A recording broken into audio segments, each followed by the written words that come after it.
Good morning and welcome to Race Day Nation. I'm Rob D'Amico. Alongside my co-host is Michele Rahal.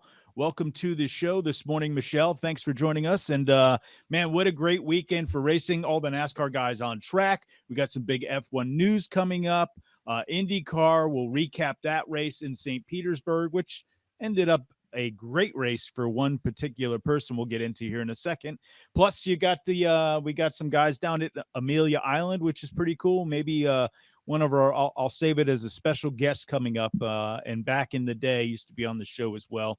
But that'll be coming up here on the program. You can find us online at RaceDayNation.com, where you can find all of our other podcasts, plus all the news and rumors up there from different resources. But it's a one-stop shop for you. You can also sign up for our newsletter there.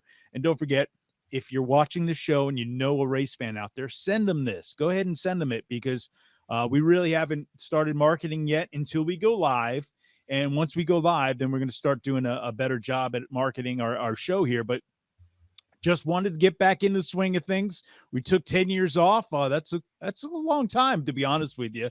And here we are back at it again. I had to wait for the Prevagen to kick in. The routine is any day now. Just come on, baby. Get that memory going. I'm in the kitchen. Why the hell am I in here? We joked before about when we do he's Michele Rahal, I'm Rob D'Amico, and that's just to remind you who you are, right? I know it is. I mean, you got to tell me every. It's now a friendly and thing I have to do here on the show. Bring me back in, yeah. Don't leave me hanging, bro. So we have a 10-year hiatus. We're back at it, doing it again, having a lot of fun. I enjoy doing this. And I know Michele does as well. And that was one of the big things we wanted to do, because we had a great audience. I mean, at one point we were doing like 40,000 downloads. Plus we had the 400 radio stations. I mean, we were really on a 50. And we also were on all the military network, the whole 9 yards.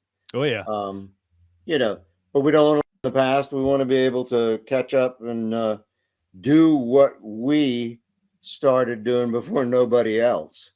That's right. But it takes time to pick up that energy and pick up the the same sort of mix that we had before. So, and that's why we've decided we would record a few of the shows and get it right, get some of our viewer input to see what they'd like to see and hear, because that's important now. You really want to be able to talk to people, to your fan base, and say, what do you want to see? What do you want to hear? Yeah. Because it's about entertainment. Let's face it. Everything that we cover, it may be hugely expensive, but it's some damn expensive entertainment. That's what it really is. Yeah, and I know, when you look at F1, obviously F1, probably the most expensive racing series out there. NASCAR trying to control some of those costs. Yeah. And with the current body and the style, the next gen car that they have out now, eventually, working its way down into the Xfinity series. But right now, Xfinity has the composite body. The trucks are trying to do that as well. But we'll recap all that here in a second. But IndyCar, I don't know where IndyCar sits. They seem like they've been controlled or in that same box for quite a while. And I know there's some issues due to the ongoing global supply chain challenges that they're talking about delaying the hybrid coming out, which was their next big step. I think they're delaying it till 2024. What does this mean for the sport for those guys? It just simply means they're delaying the hybrid. I don't know that the fan base is going to take to it very well. If it added more horsepower and it didn't damage the sound, I think, people have the new cars in F1, the sound is much better. They finally realize that this is a tactile sport. Hearing cars go around a track doesn't do anything. That's watching toasters go around.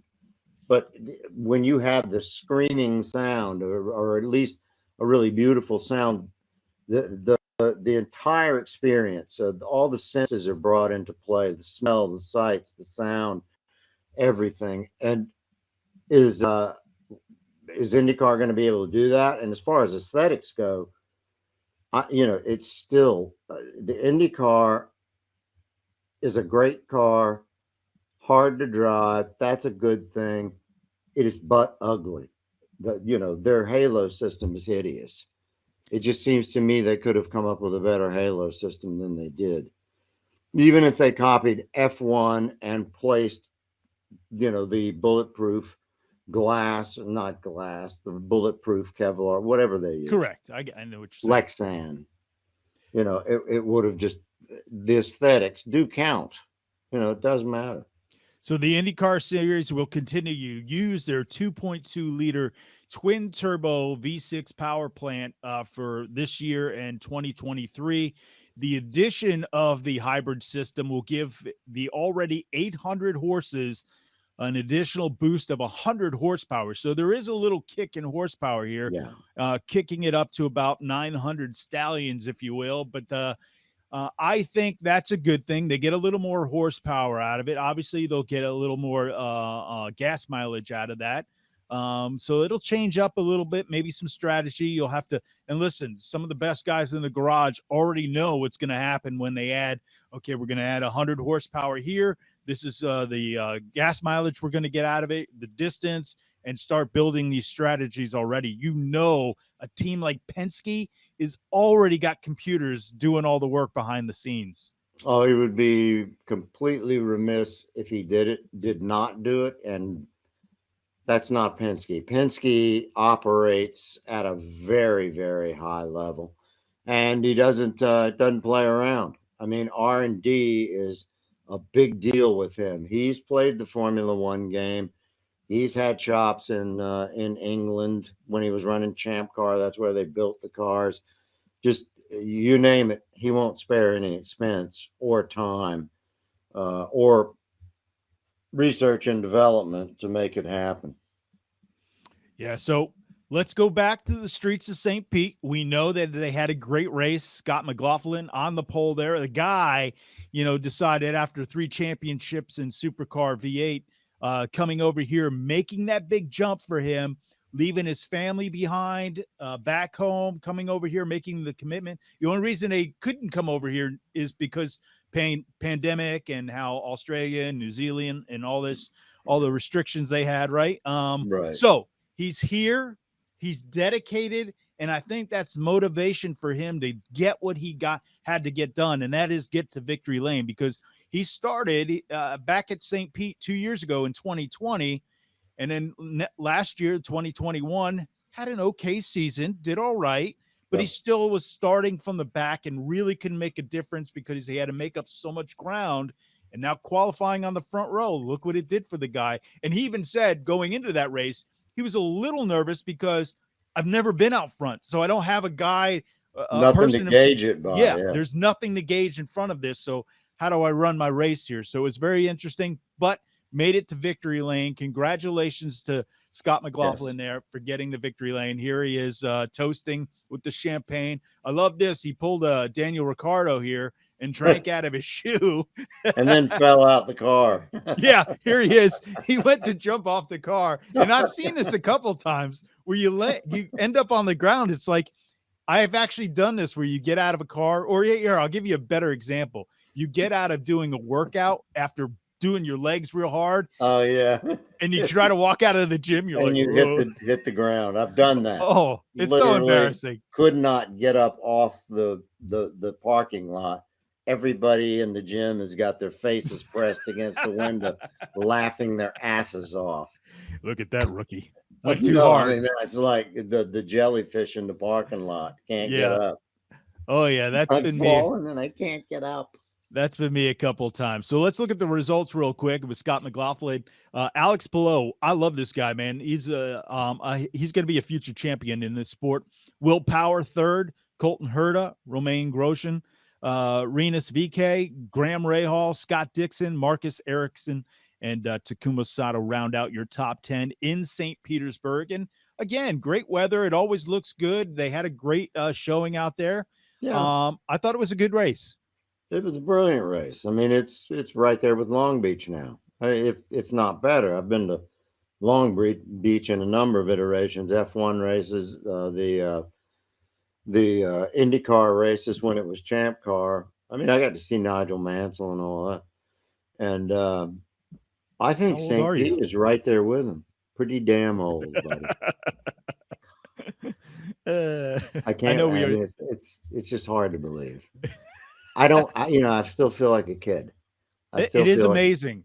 It is amazing. That's the one thing when somebody says, "Hey, you're getting older, you're more mature." Yeah, yeah, I get all that. But deep down inside, like my heart tells me, you're just a freaking, kid just wanting to have fun. Your body just looks older. That's all. oh yeah, it's different. It's different. Not for weak people. You just have to accept it and do the best you can. Like I still, I see a bike. I want to jump on a bicycle, jump on a motorcycle. I want to go do some cool things, and I don't realize that kind of hurts. My knees bothering me. Oh, Yeah. there goes my hip. Damn it. Climb Uh, out of bed and crawl to the bathroom until you warm up.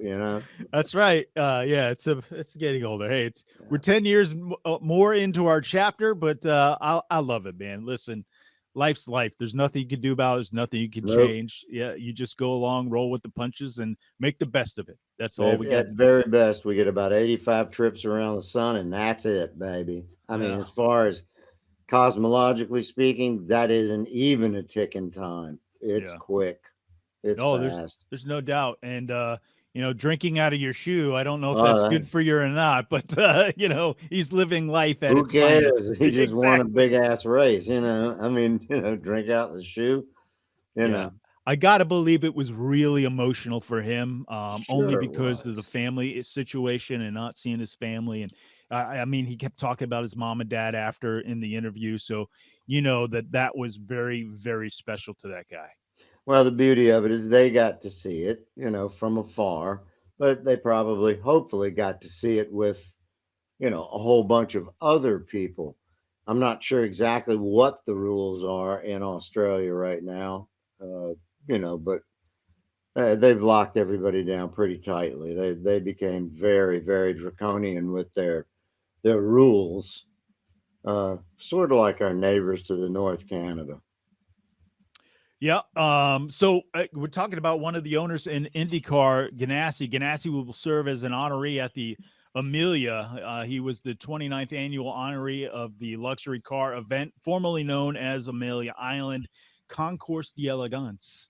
It's very It's all nice. Oh, changed under hello. Haggerty. I know, but under Haggerty, it's all seemed to have changed. There are, and I didn't realize how many d'elegances there were or concours that there actually were. And I started studying it, and it's like there's a whole bunch of them, and they come in and they come out. You've got a success or you've got a failure. The Amelia is a big one. Yeah. It has grown and become quite the place to be. Sort of like, is it Long Beach, Yeah. or There's is one it? in Long Beach out there. There's a That's the few of big? them. Yeah, Yeah. That's that's probably still the biggest, I think. That's probably the biggest and Yeah, most impressive when you go out there and the cars and all that stuff. the But Amelia, concept cars from the manufacturers and things like that. Yeah. Amelia has done a great job. I'm making it a special place. They also have the auction going on with Sotheby's, Yeah. and they have the big car shows out there. They actually have the Concours Lemon, I think it is. It's like the it's the rust bucket of Yeah, this. there were too many to go through, and I just picked out the ones that, the featured cars, of which, I think my favorite's that 1969 917K Porsche. Gorgeous car. And that was Yeah. done by Bruce Canepa. I've been in Bruce's shop, and let me tell you, Rob, you'd be stunned. Not only does he do the tractor trailers for some of these teams that are just brilliant, but he restores the 962s, 956s. But this one is this 917, scary car, Yeah. but beautiful car. You know, Absolutely beautiful. Michelle and I were talking off air about some of the Porsches and the GT3s and the new the RS, and how they're getting up there in price, which is fine because they are spectacular cars. I mean, the carbon fiber seats, the way they cut the weight, all the different things, the center hubs on the cars. I mean, really ready for track, if you will, but a drivable car on the streets, which is fantastic. And for the money, probably one of the better buys out there. At 400 grand for, a GT2 RS. I'll take 2. Yeah. And that's what they've gone to. But, when the pandemic hit, Porsches, all the other cars, the supercars were there, or the not hypers, but all the supercars, the really hot ones, they just hit the roof in terms of price. Oh It yeah, just went off the charts.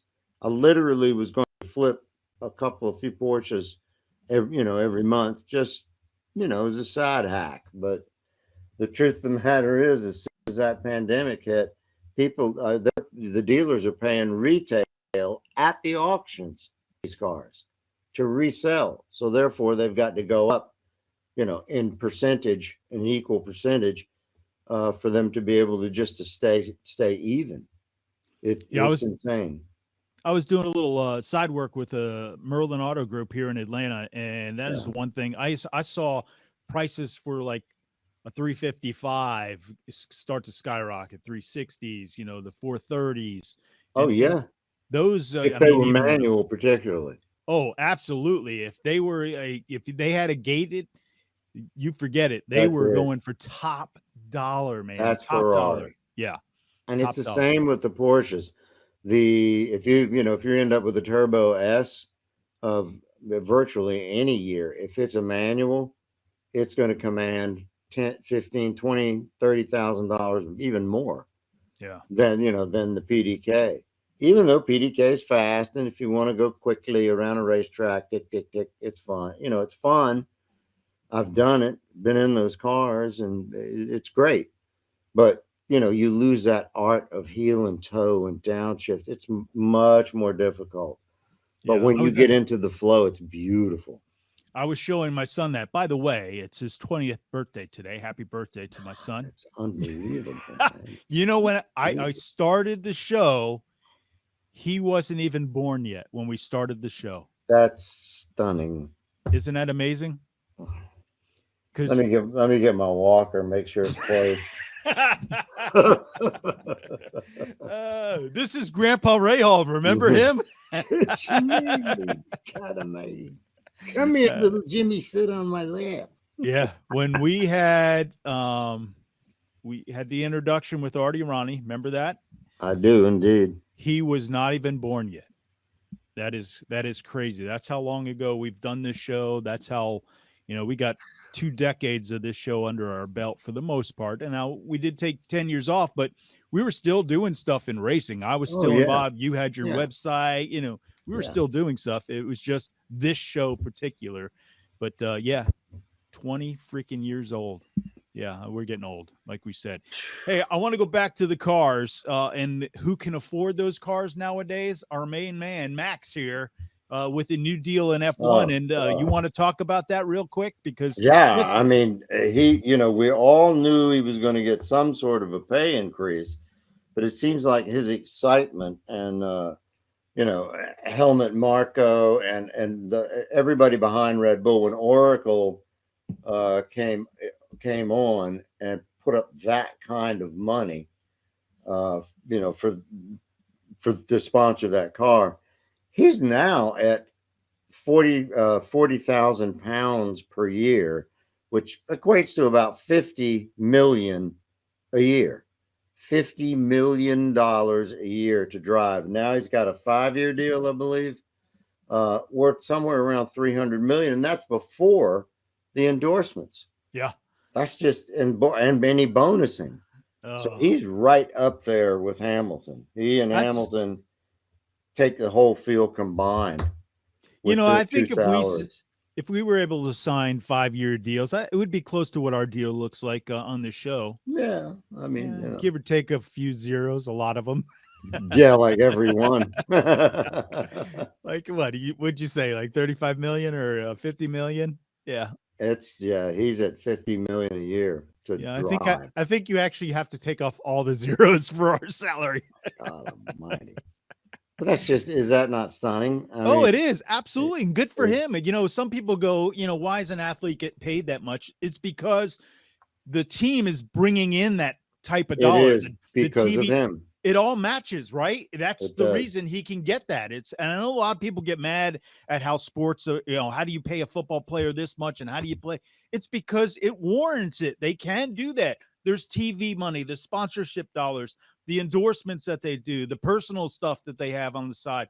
It's all that stuff comes together and it can do that. Listen, we had the same thing in radio when radio was going through its heyday and these big morning shows were making top dollar. It's Yep. because the advertising department, the sales That's department right. was able to bring in those dollars to make that work. Otherwise, those guys nowadays, a lot of these guys aren't making that type of money because the advertising doesn't warrant that. You can't get No. it at no. So yeah, as you go and fluctuate, I know that'll be the same thing with football. They'll get to a point in football again where they'll go, hey, we need to slow down on some of these salaries, put some salary caps back on there. And Yeah. I know they've done that, but they have it now and what they're doing, but it warrants what he's got right now. In NASCAR, it's gone the opposite way.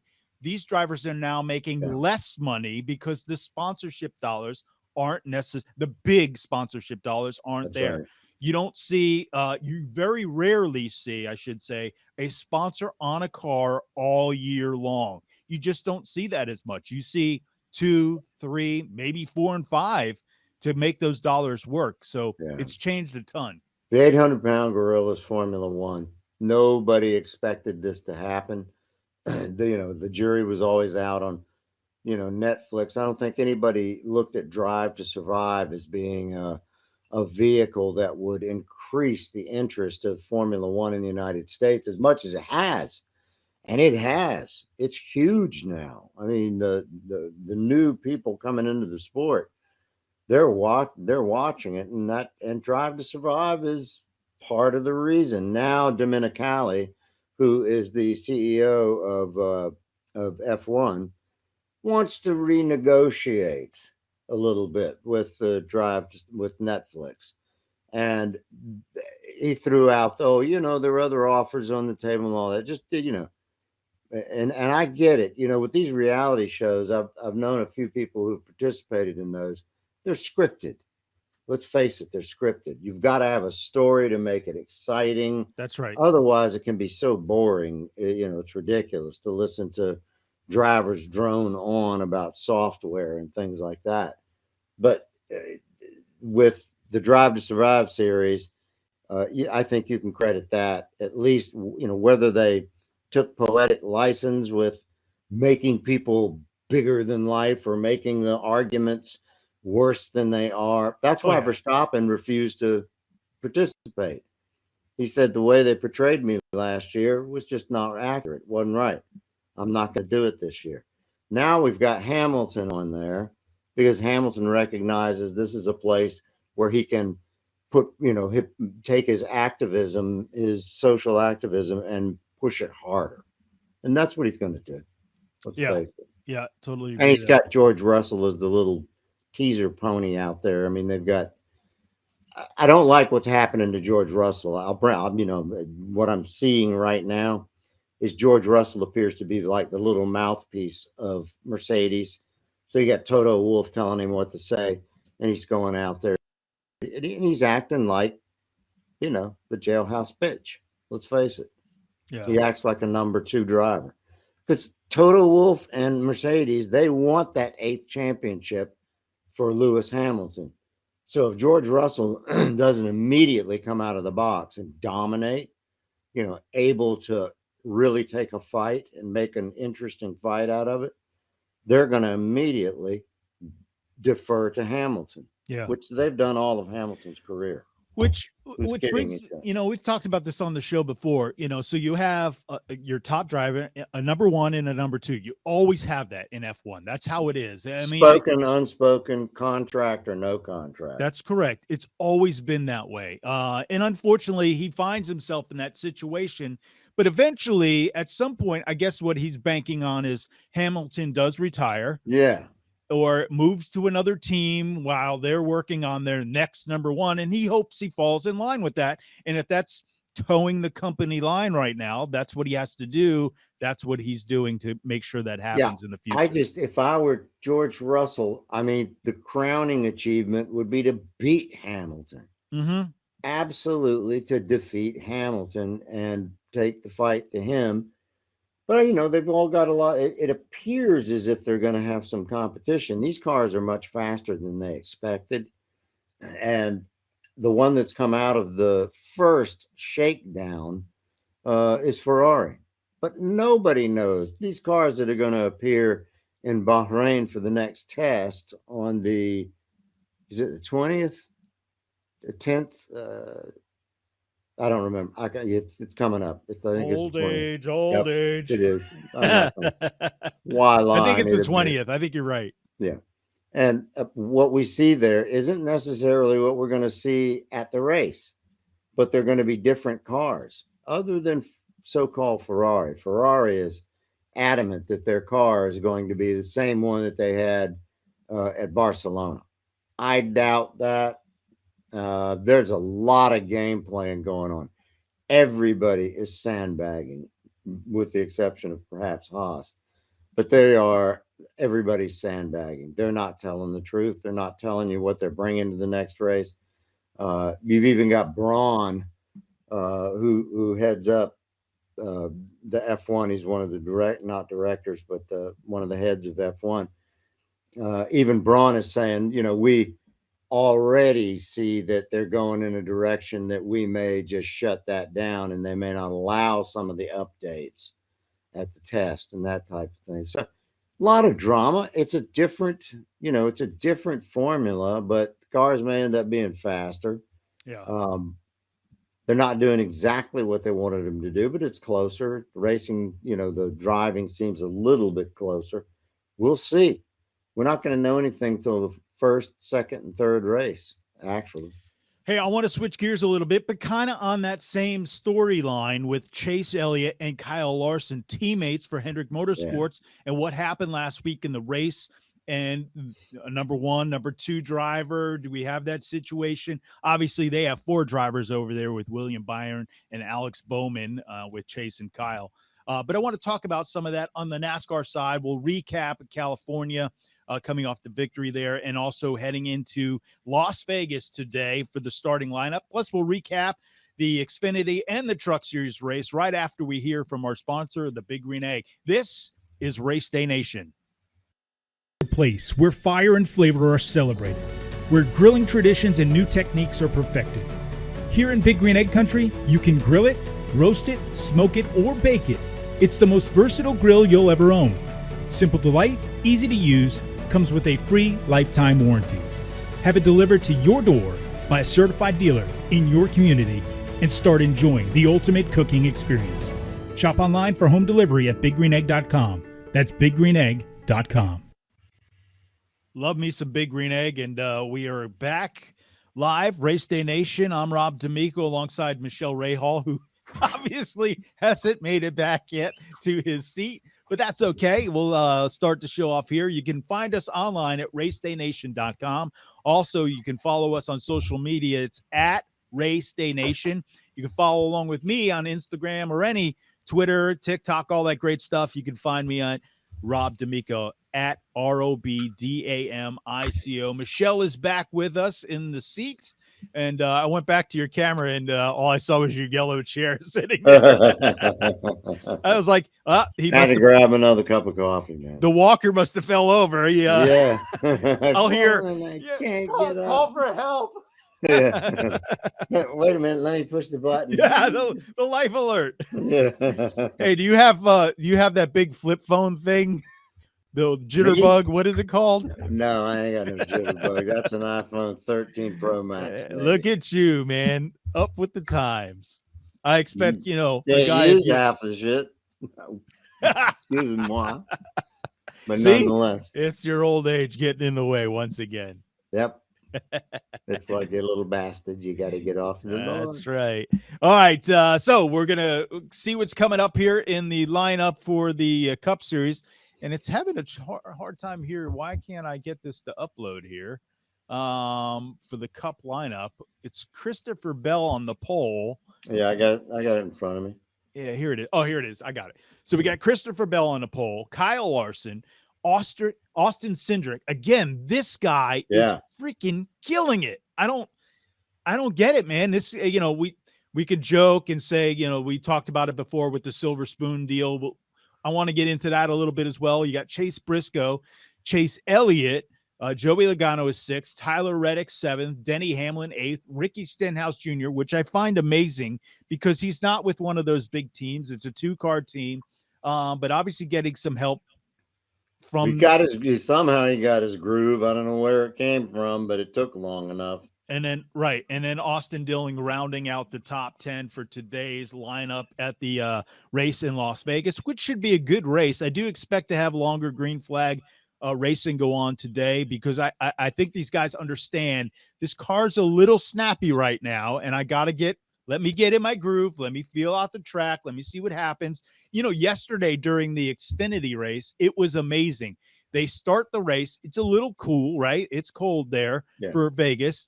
They have the little dust storm, one of those dust devils, the little dust tornado things off behind the track near the Air Force Base. And then not a half hour later, it starts to rain and sleet and snow, and then it goes back to rain, and then they're back on track racing again. They had everything happen, like all 4 seasons happen in one day, which was pretty neat.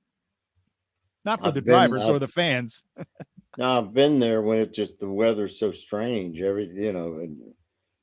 Just snowstorm, windstorm, all kinds of weird stuff. Well, that's what happens when you build that right in the middle of the desert, Yeah. Bugsy Siegel. I thought it was a pretty interesting race yesterday, but today's race, I do think weather should be fine. I think you'll see longer green flags because the drivers understand this car's a little harder to drive. It's a little more snappy on track, still having a few tire issues.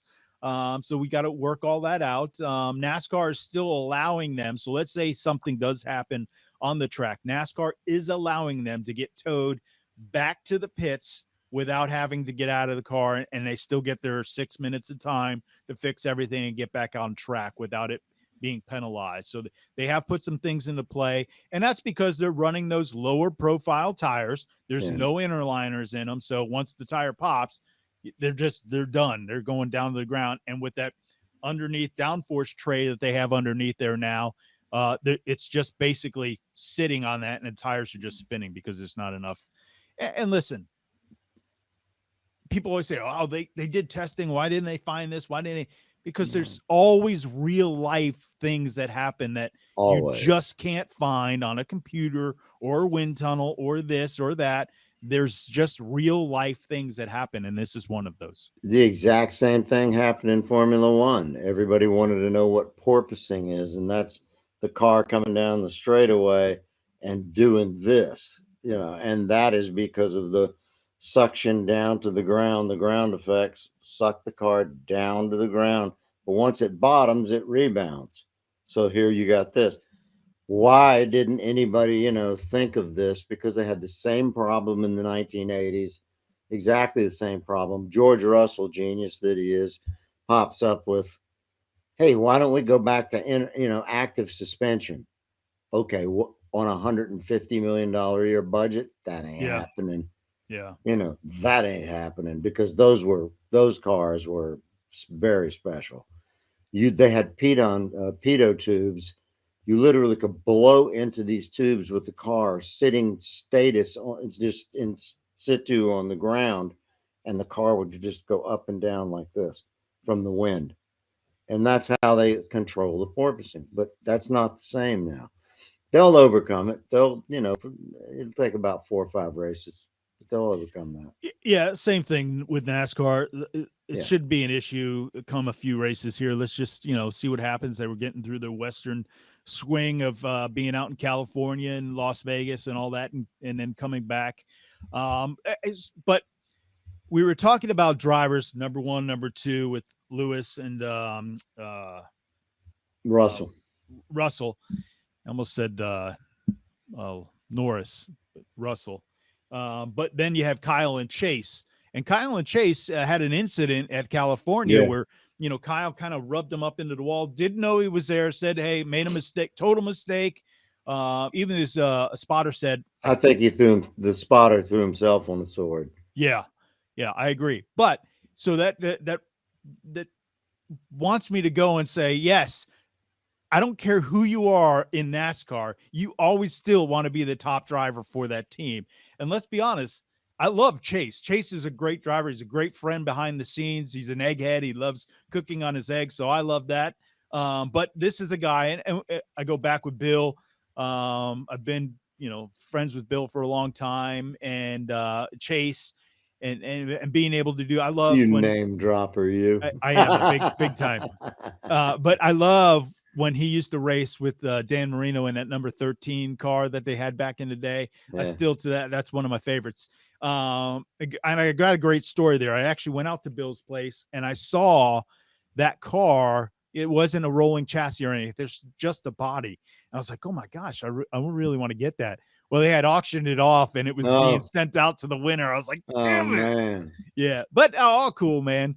But anyways, with Chase and all that, and Chase coming off his championship, and Kyle coming off his last year, you have two young kids who are competing for that number one spot, and I think that's great competition on the team. But as an owner, you have to go, hey guys, let's not take each other out.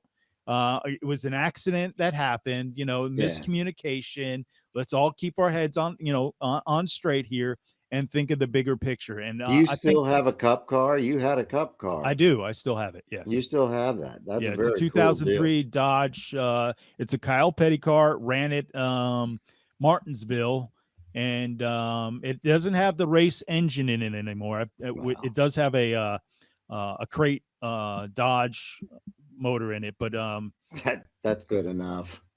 It's badass. I mean, it's what do you want to pay 80, 70, 80 grand for an engine to put in there? I don't think so. I have to name drop a little more. That car is still sitting. Our friends over at Ryan C Racing, they're here out of Atlanta. They used to be up the street from where our shop used to be. When I say our shop, the Big Green Egg headquarters used to be up the street from where their place of business was. They've moved. We've moved since then, but my car is still at their shop. And appreciate those guys keeping it there and storing it for me. But those guys had a rough day yesterday. Speaking of getting in trouble, Ty Gibbs, who races for Joe Gibbs Racing, his grandfather, has the best car and had to go to the back of the field, worked his way up through the field, ended up winning the race, but he got in the Sieg early. And Ty was like, listen, I totally made a mistake. And even Ryan said, hey, dude, you got the best freaking car out there. There's no reason to drive like that.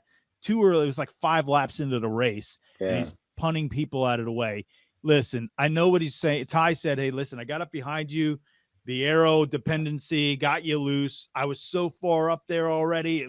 I couldn't back out, that kind of thing. So I get it was an accident. Just it was and Ryan did try to pay him back later in the race, which I thought was pretty spectacular watch, because I wasn't sure if he was going to do it or not. But here's the results from the Xfinity race yesterday at Las Vegas. Ty Gibbs is your winner.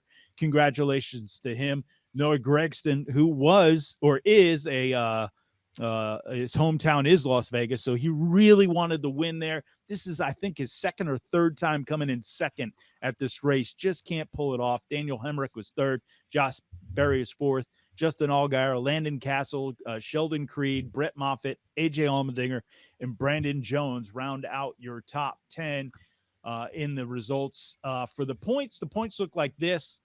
It is Noah Gragson on top, Ty Gibbs second, AJ Allmendinger third, Justin Allgaier, Josh Berry, Daniel Hemrick, Riley Herbst, Anthony Alfredo, Sam Mayer, and Austin Hill round out the top 10 in Xfinity. Congratulations to those guys keeping it up there and having a great race. So I thought it was a good race yesterday. These cars are, we're on the track competing at a high level. With the Xfinity series, you always have some of those I don't want to say back markers, but they do get in the way. But everybody raced pretty clean. There wasn't that much drama. And now the trucks, on the other hand, that was full of drama. These guys were going at it. They always have, because they're with the lower horsepower. A truck team, and I ran a 2-car truck team, and in the very beginning of the first season that it ever started, and you would think everybody was trying to go for the Daytona 500 win every single race. I mean, I can't tell you how many damaged trucks we had and how many times we got blamed for Hendrick's engines that we bought.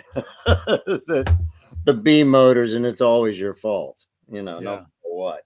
It was a very I learned a lot. Let's put it that way. I will say the one thing I learned, I have buddies with some friends that have owned truck teams, owned Xfinity, and you think, okay, everybody has equal equipment. Oh, you're buying an engine from Hendrick. Oh, you're getting this chassis from RCR. It's not. It's there are the B motor, baby. There's multiple levels there. There's an engine that if you want to go win a race, they have that motor. It costs They're not more. giving it to you. That's right. It costs a lot more. Even then, you're a competitor. That's right. They're tending not to give you everything they've got. Because I've been through the leasing situation, and it was RCR, by the way, that we bought we leased these engines from. But there were B motors. That's that. And even if you wanted to pay more, unless you're an established team, you're not going to get anything. And they're a factory. They're not going to give you the best they've got. They're just not. Well, that would be stupid. Mercedes claims they give all of their teams that they supply engines with, they get the same stuff we do. No, you don't. That's BS. You don't. The mapping is slightly different.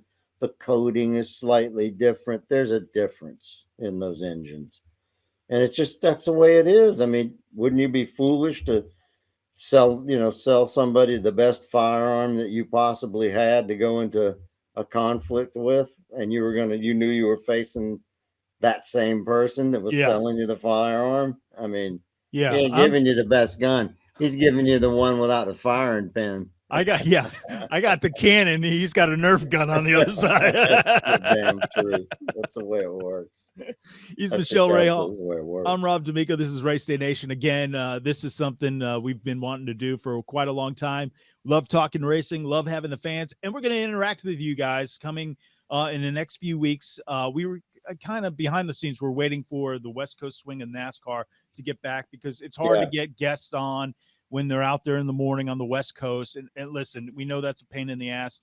And we wanted to do this live, so we want to have our guests on Sunday morning. We don't have to pre-record anything. We both have jobs that, are important to us that I don't need to take time away from that to do this show. I know that we can have it on the weekends and still have the guests that we do. So I do. Once they're back, we start going live. You guys will be able to interact, whether it's on YouTube, on the comments, or on Facebook in those comments. You can ask questions, things like that. I may even be able to pull in if you guys want to jump on the show. We might even be able to do that as well, almost like a video phone call, if you will. So that'll be with cool. A delay.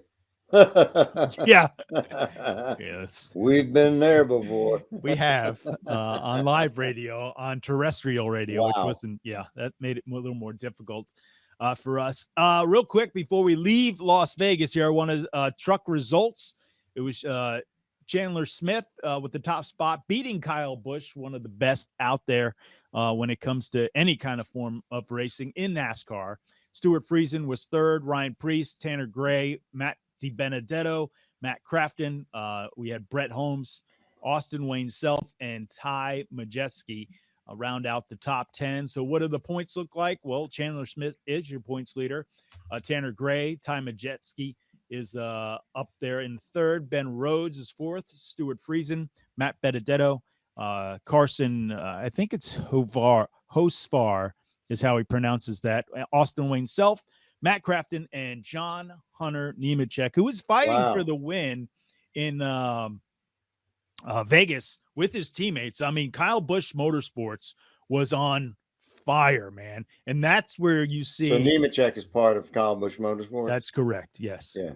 That family, the Nemecheks, have just kept going. Yeah. In the face of some serious adversity, I was there when he died. Yeah. When the father, I think it was John. It is John, yeah. Yeah, I was that's there. That's who John is named after. And yeah, a very sad story there. It was. because it just didn't look as bad as it was. You know, it was that same kind of and the same thing happened to Jim Fitzgerald, a friend of mine, who drove for Nissan and was Newman's teammate. Same thing happened. You know, the crash didn't look that bad, but the truth is, you know, the basal skull fracture from not having Hans devices. Yeah. That did it. Yeah. I hear you have a special guest in the background over there. Is that me or you? No, it's the cat. It's you. The cat's outside. Oh, really? Wow. The dog is on the floor. Dogs allowed. Cats got to stay outside. Cat makes too much noise. It's like the you're like the Flintstones, right? The cat's got to go outside. Yeah, exactly. No, I got Jojo over here. Jojo's a sweet dog. Yeah, Jojo the wonder dog. See if I can get her over here. She's like, hey man, I'm tired. She's a fat chihuahua. She's laying on her ass over here. She's not moving anywhere. She doesn't trust all the equipment. It's lights and all that. Yeah, it's weird to her. Yeah, I could see that. All right, real quick, I want to make mention that we were trying to see if a special guest would come on, but he's out at an event. He was trying to get a guest to come on with us, but we don't have any updates as of yet. But I'm sure we'll have something here shortly. But again, just recapping today's race at Las Vegas. It's the Cup Series race as they get ready to do race number 3. We should look for longer green flags. Watch out for the tire issues. You're also going to have guys that look like they're snappy loose. That's because of this car and how it drives. And I like that about this car. This I think a lot of drivers do that say, hey, this is a car you have to be a driver of, and you have to have the skills to drive, because you just don't want to have any Joe get in a car, or guy or girl get in a car and be able to do what these guys do at a top level. They want to make sure you can drive a car, get out there and compete at a level that, makes sense. And I think that car is this one here. It's a little more difficult to run. I do see that there are still some issues, but I think it's a pretty solid car with the body the way it is, and how, they're trying to save on going to these backup cars and things like that. Kyle Busch crashed during qualifying. No, it was practice, but he did crash, had to go to a backup. So, he hit pretty hard and just lost a left rear tire, went flat. You could see it blow. And then he just gets turned around immediately. Well, they're snappy, but it takes time for these cars to evolve. But, they've got to go through a series of different tracks, different surfaces, just different races altogether to discover exactly how these cars are going to handle. I am curious at Texas because it's such a banking. At one point, the champ car drivers they had to pull away and not do the race. They were passing out in the corners. Yeah. The G-forces were so great. I do remember that. I'm quite curious to see, with the banking the way it is at Texas, how well these cars, if they're going to snap or if they're going to give them a little, with the banking, giving them some downforce, is it going to be a little more forgiving? And you won't know until they hit the race. And that's where they're actually holding the rookie test now for INDYCAR out there. And they go there next week with the INDYCAR series. So it'll be an interesting race at Texas for the INDYCAR guys as well, because that is a fast track. And that's, we've talked about this back in the day on the old show, RaceDay on Fox, where we talked about that's one thing I wouldn't do in an open wheel car. I'm almost like Jimmy Johnson, even though Jimmy Johnson, I think, is opening up to it a little bit, wanting to get out there and maybe run some of these ovals and things like that. Texas is one of those tracks that split second, it makes a world of difference at that speed in those cars. Yeah, it can be a dangerous track. Yeah. It's almost as if you would want to see the speeds somehow reduced a bit on that particular track. Open wheel at Texas has always been iffy for me. Yeah. I've always felt that way. NASCAR just went through that when they brought out this new car with the speeds being a little lower at a place like Daytona. Lowering speeds is not a bad thing, A lot of No. people think, oh, you're slowing down the cars. Forget this. This is a joke. You know, racing is all about is going as fast as you can.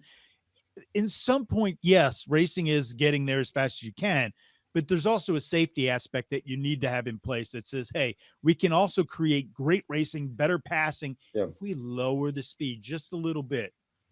And that,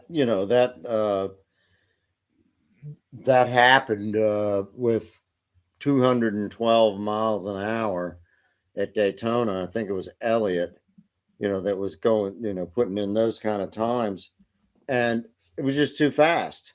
It's simply too fast. If one of those cars lost control, it's going right through a fence. 200 miles an hour is just way above what they needed to be running. And they kind of they didn't really try to do the same thing with Formula One.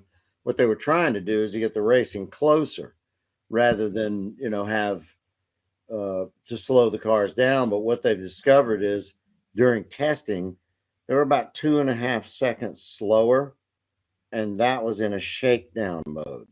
So if you stop and think that one through, by the time they hit Bahrain in actual race trim, they're probably going to match the old times. They didn't expect that to happen, but it is. So, I think slowing the cars down, people can't tell the difference between 210 miles an hour and 195. Yeah. No, you And cannot. if the racing is close, it doesn't matter. Yeah. All right, I want to switch gears a little bit.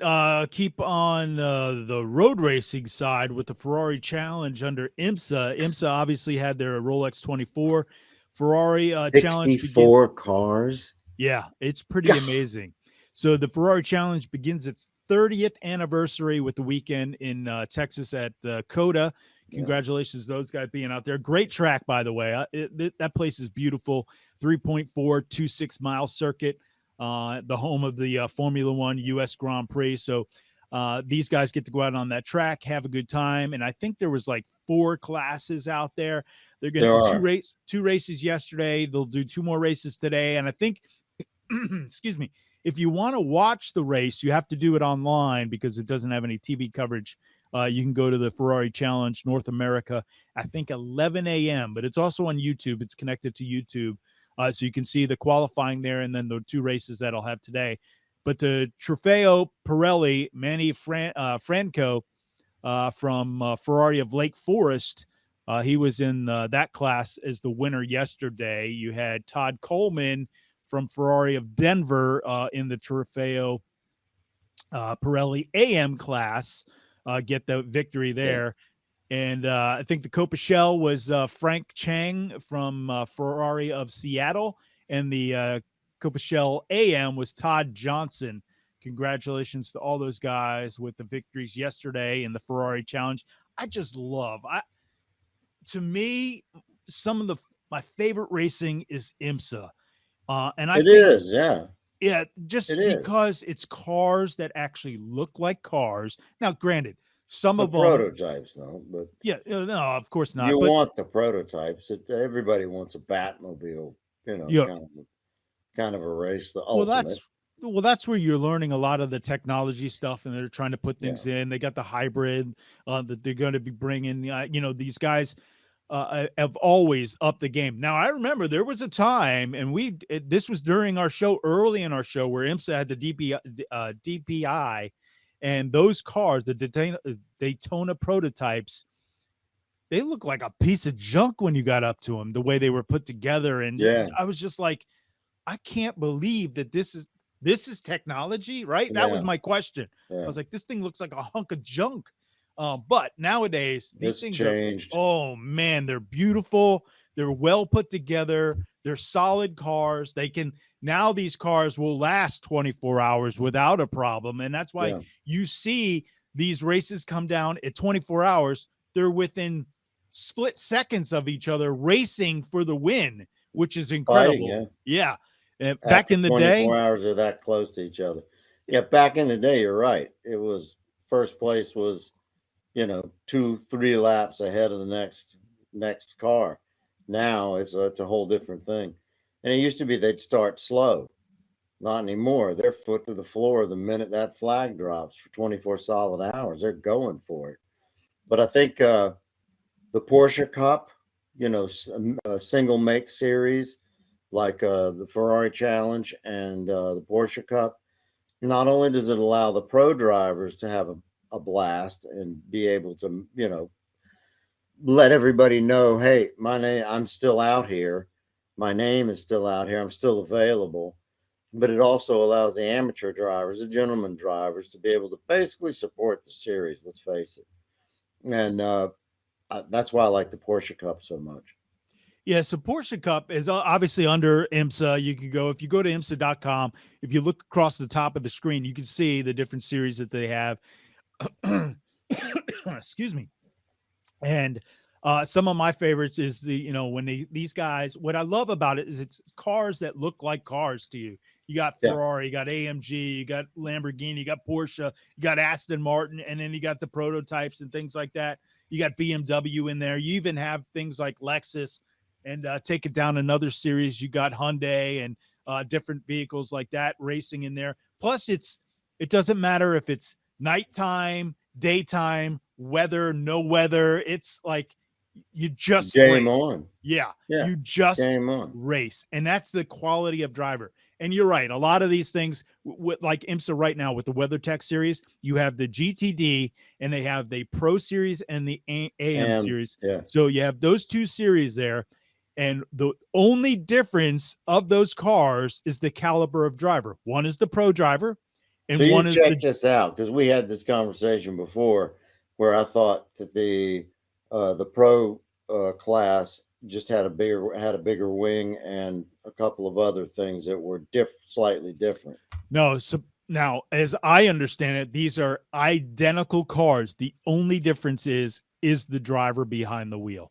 The only difference is they do a color. I think Pro is red and AM is green. Well, I think the headlights are different too. They're yellow. Yes. Yeah, yellow for the amateur. That's correct. Yeah. So those are the only things that are different there. And I think it's great because then you can see, because you do have where an AM driver will beat a pro driver. And that to me says a lot about some of these guys that are helping fund. Yeah. It actually does. I mean, there are a lot of drivers out there that are gentleman drivers that really are good. I've always said, look, when I first started racing, I was in a field full of doctors, and I thought these guys are going to kill me. And I ended up, having to jump up a class to keep, in my mind, to keep that from happening. But at that time, that's just kind of how it was. Now, these guys have gotten really, really good. At least some of them have. You don't really end up in these fields and qualifying for these races if you're a rolling chicane. You're not going to be there, no matter how much money you've got. So hey, what does that mean? Because a lot of guys used to call me that.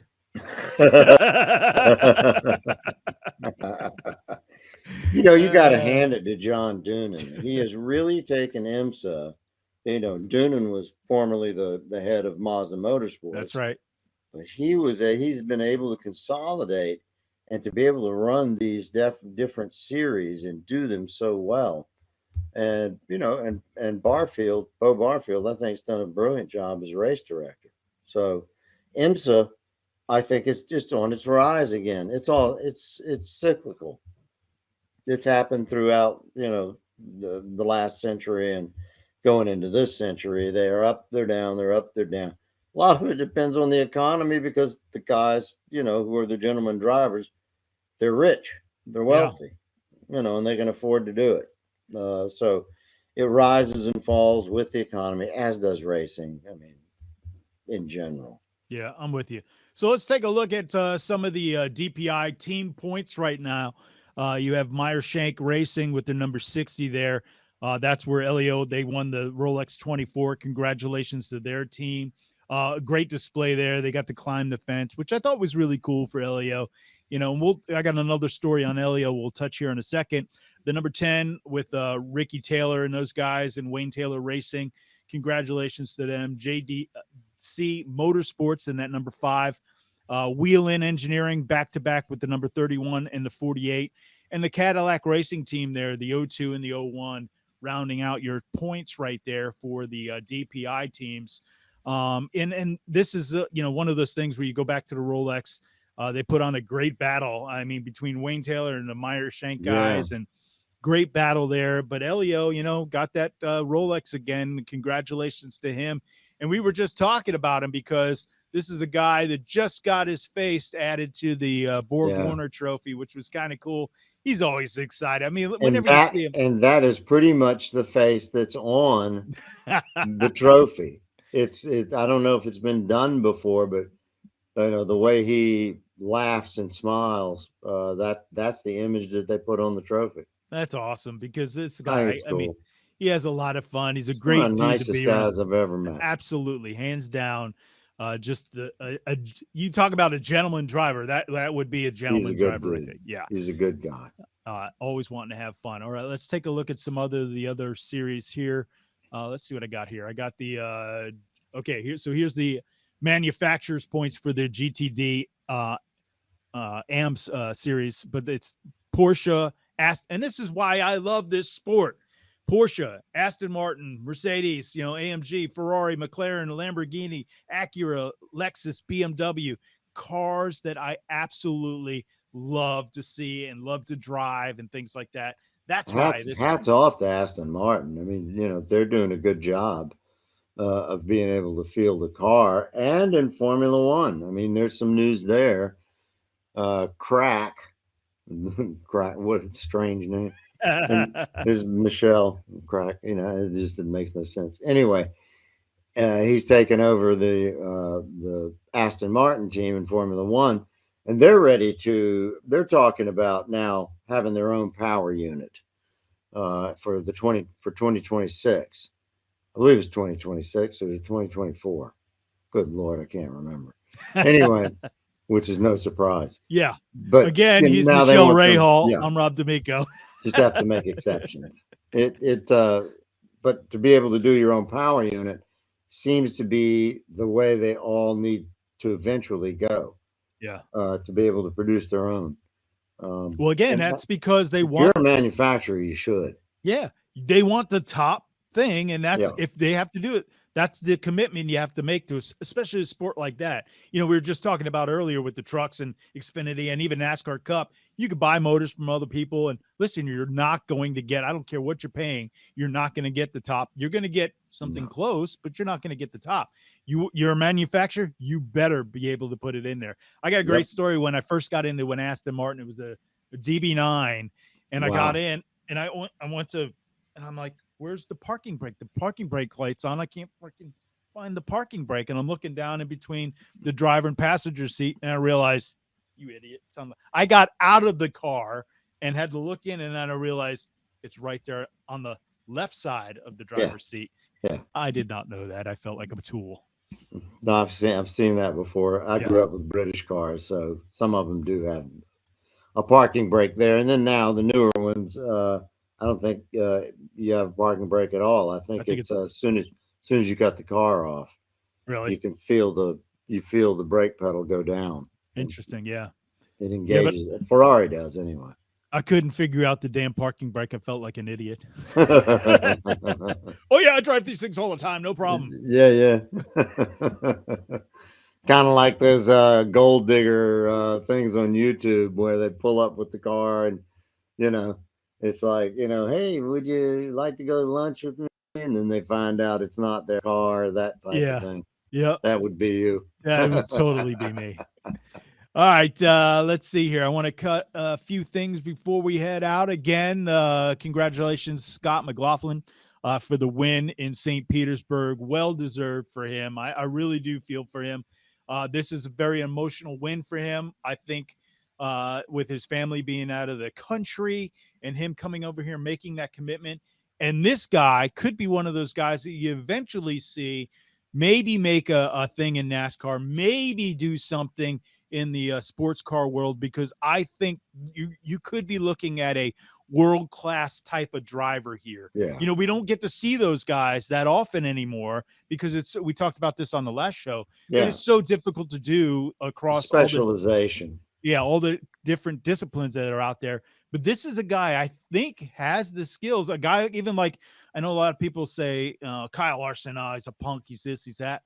Dude's a wheel man. There's no doubt about it. He can drive. Yeah. That's all I care about. Yeah. Is, and I think, can this person drive? I think we may be looking at one here with Scott, which is pretty cool. Yeah, he's I see Herta, possibly being the only American that might be able to make a good. I mean, there are a number of Americans that are running in Europe right now. I don't know all their names, but Colin Herta could very well. I mean, he literally before the Alfa Romeo deal tanked with Andretti. He was on the simulator at the factory in Alfa Romeo. By the third day, he was faster on the simulator than Kimi Räikkönen or Giovinazzi. That's impressive, even on a simulator. That's real, because their simulators, they ain't like the simulators that you might have or you might see other people have. These are $50 million simulators. You mean this one right here? It's not my $50 million simulator. Yeah, these are moving all around. These are like Raytheon Fly the 747 type of simulators. They don't change anything on them. It's funny that they didn't, despite all the computer genius, they couldn't figure out, all they had to do was look back in the history books to know the ground effects was going to cause that porpoising effect, and they didn't do it, and they didn't pick it up in the simulators either. That kills me. It's like, listen, sometimes you got to go analog, dude, and analog is when your ass hits the racetrack. Yeah, feel it. Yeah, that's analog. I mean, that's real. We're talking to Michele, Rahal, and Rob D'Amico. This is Race Day Nation again after a decade of hiatus, if you will. We're still covering racing, still involved in racing, still held credentials, all that great stuff. So we just wanted to get back and start doing this again, and we'll do this live again. We're recording them now. They will be live, and you guys will get to interact just like the old days, and we can connect with fans, take questions, and just have some fun, because that added a whole nother element to this show. And that's, and that's what we want to do, is we want to bring you guys back into the fold and have some fun with you guys. Plus, we're going to be bringing on some guests. But you can get all this information, join our newsletter, see the news feeds in our podcasts and other podcasts. There's about 8 of them total up there at RaceDayNation.com. Please, RaceDayNation.com. Stop by, say hello, join the newsletter, and also follow us on our social at Rob D'Amico, ROBDAMICO. And Michele, where can they find you? It is Michele Rahal 9 at Michele Rahal 9. And that's MICHELERAHAL 9. Why they stuck 9 on there, I don't know. I hate odd numbers. Really? I've always been even. For some weird reason, that's one of my ticks, is I got to have even numbers. When racing or or anything, right? Everything. If I'm tuning a freaking radio, I want it to be an even number. That's funny. It's just, I don't know why. It's like, got to wear this certain pair of socks if you're going to race. It's just some superstition, some crap in my You wear head. socks? No, not anymore. I go barefoot. I go Flintstone. Are you one of those guys? No. All right. No. Hey, real quick before we head out, you had some other F1 news about a driver who may not be driving in the series. Yeah, that's going to be Mazepin, and Mazepin's out. His father's out, but there are reasons that go beyond. I mean, the FIA was just simply sucking up to not world opinion, but trying not to make everybody upset, not get Putin upset. Screw that. Unfortunately, Mazepin's father owns, owns the sponsor, Uralcali, or Ural Cali, I believe is the name of it. And that is that's a national business. It's a fertilizer company, but he's connected to Putin. You can't do it. I mean, the FIA was giving him a pass. Yeah. And okay, do I feel sorry for Mazepin? Hell no. No. He's an entitled little brat, just like every one of the oligarchs' children. Every damn one of them are entitled brats.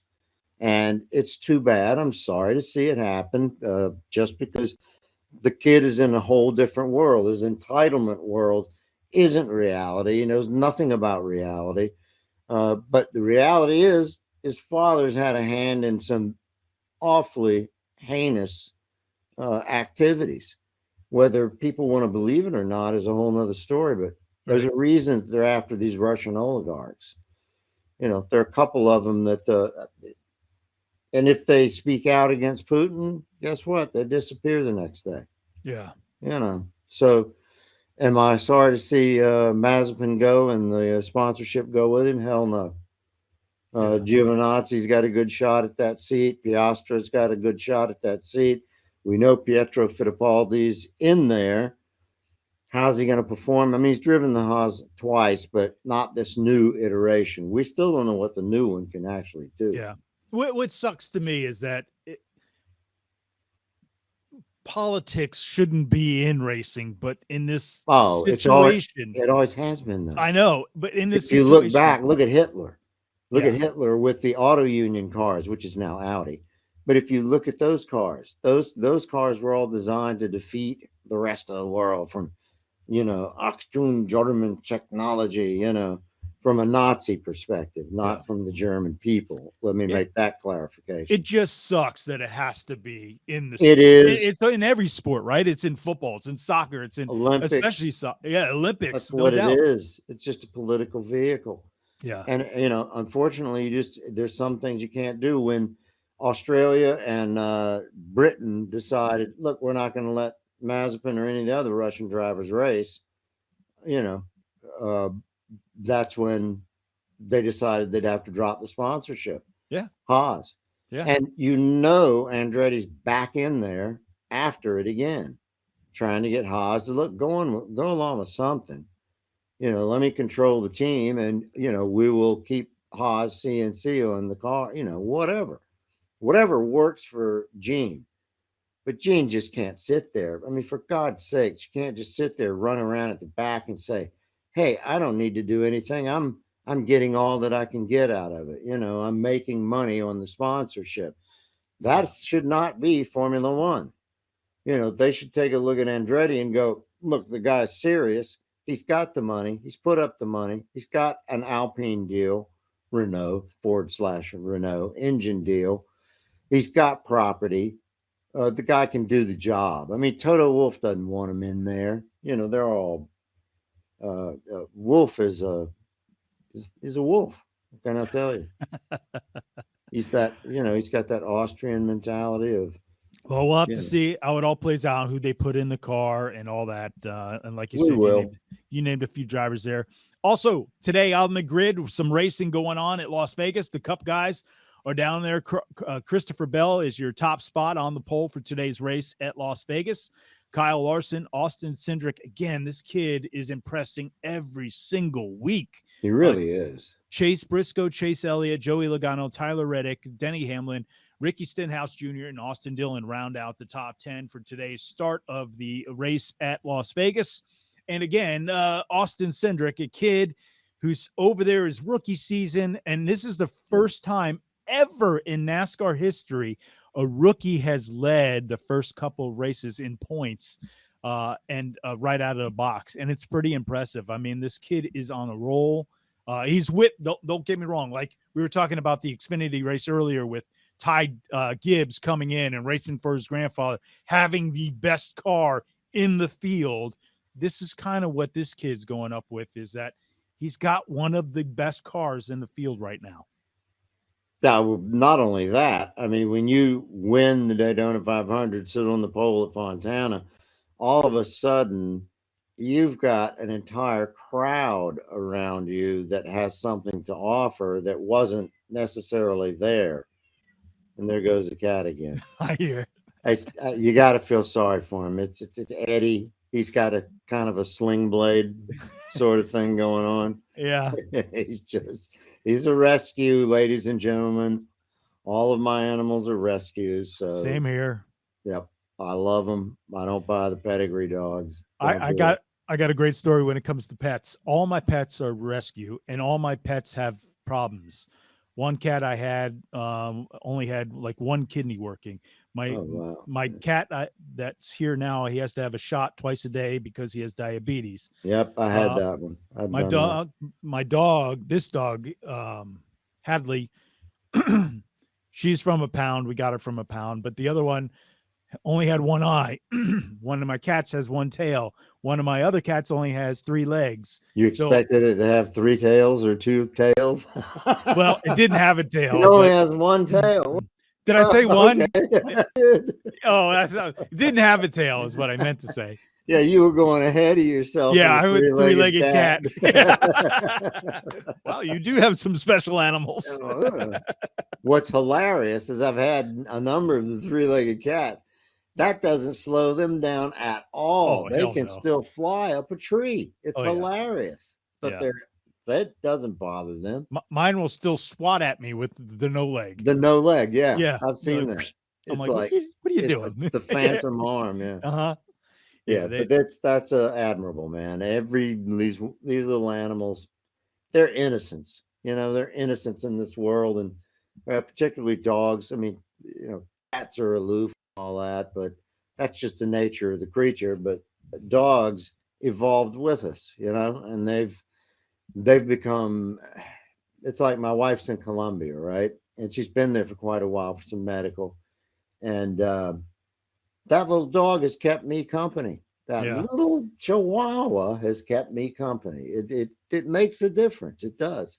And particularly in the pandemic, which I never appreciated these animals as much as I do now, but because of the pandemic, you know, people were lonely, and we've discounted what loneliness actually does to us mentally, what it can do.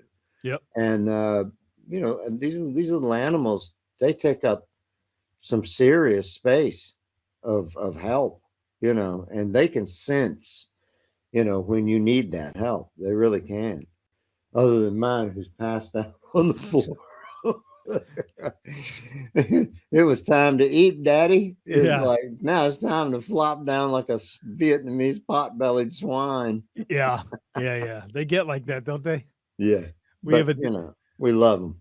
No doubt. All right, Michele Rahal, I'm Rob D'Amico. This is RaceDay Nation. We're going to call it a day here, and don't forget, when we come back next week, same time, same place, you can find us on YouTube, Facebook. Our website is the best place to go, RaceDay Nation. You're going to find our show, the video, the audio version. We have both of them up there. You can also get other podcasts as well that you can download and listen to right there if you want. Put it in your car, listen to it the next day, whatever that is, whatever fits your schedule, it's available for you. So you can check it out. RaceDayNation.com. For Michele Rahal, I'm Rob D'Amico. Thanks again for joining us, and enjoy your race day.